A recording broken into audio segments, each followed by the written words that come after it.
ज्योतिष बनाएगा आपके नए व्यापार को सफल।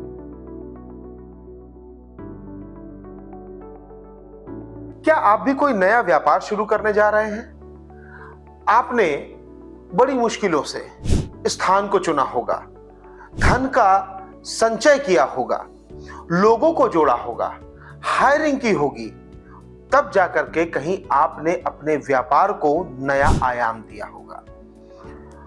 और जब आपने अपने व्यापार को शुरू किया तो उसके पीछे आपने बहुत मेहनत करी होगी और आप ये चाहते होंगे कि आपको निश्चित तौर पर सफलता प्राप्त हो।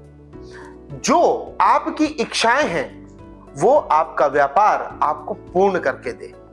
लेकिन कई बार ऐसा होता है, हम कुछ ऐसी गलतियां कर जाते हैं कि हमारी जो व्यापार की चेन है, व्यापार की जो जंजीर है, उसमें कोई ना कोई कमजोर कड़ी रह जाती है। और तब हम ये सोचते हैं कि काश हमने ये भी कर लिया होता।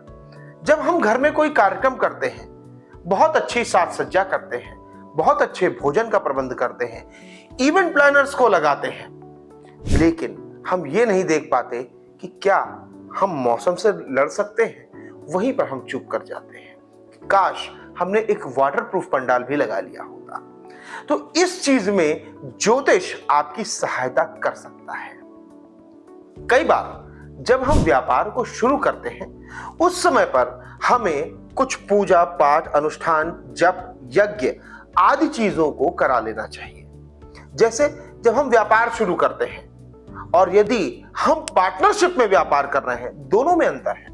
पार्टनरशिप के व्यापार में सर्वप्रथम हमें अपनी और अपने जो साझेदार हैं उन दोनों की कुंडलियों का विशेष विश्लेषण कराना चाहिए, जिसे व्यापार कुंडली कहते हैं। दोनों की कुंडलियों को मिलाकर व्यापार में क्या स्थितियां बन रही हैं, कौन से मंत्रों का जाप करना चाहिए, कौन सा अनुष्ठान करना चाहिए, कौन से यंत्र धारण करने चाहिए, ये हमें यहां से पता चलता है।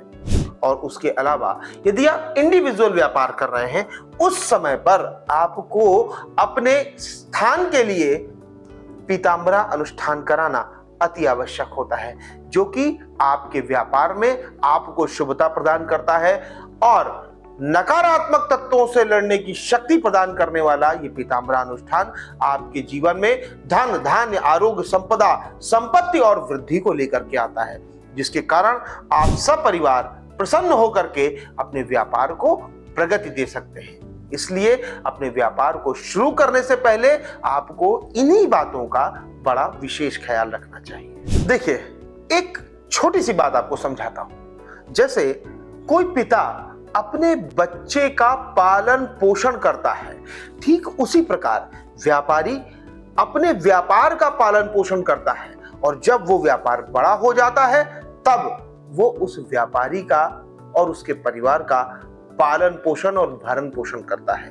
इसीलिए हमें अपने व्यापार को बिल्कुल अपने बच्चे की तरह रखना चाहिए और कम से कम 3 वर्षों का समय हमें लेकर के चलना चाहिए, ताकि हमारे जीवन में, हमारे व्यापार में किसी प्रकार की कोई भी बाधा आदि ना आए।